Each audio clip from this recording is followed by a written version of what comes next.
Wall Street saw Ripple as 90% XRP, offered $500 million, but with safety net, Bloomberg.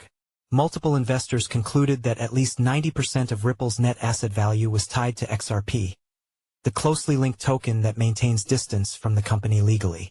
Ripple's $500 million share sale last month brought in some of the biggest names in global finance, but only after investors secured a suite of downside protections that more closely resemble structured credit than a typical venture round. According to a Bloomberg report, Citadel Securities, Fortress Investment Group, Marshall Wace, Brevan Howard, Linked Vehicles, Galaxy Digital and Pantera Capital participated in last month's funding round at a $40 billion valuation, the highest ever for a privately held crypto company.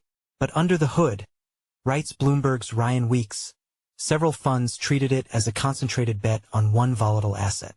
Multiple investors concluded that at least 90% of Ripple's net asset value was tied to XRP, the closely linked token that maintains distance from the company legally.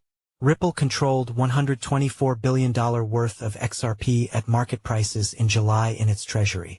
Institutions appear comfortable with that exposure, but only with guardrails in place.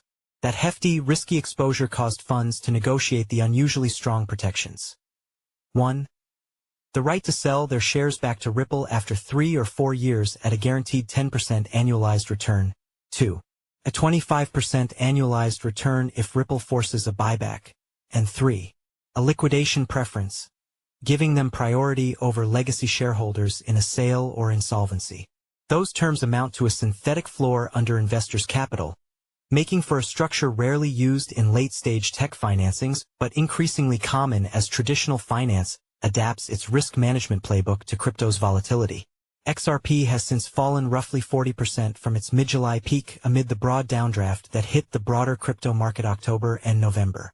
Meanwhile, U.S. spot XRP ETFs are on track to surpass $1 billion in inflows soon, following a 15-day streak of net investments. The ETFs have likely benefited from the resolution of Ripple's court case with the SEC, which clarified XRP's regulatory status. Mails sent to Ripple's press inquiry page and media representatives were not immediately answered in U.S. morning hours Monday.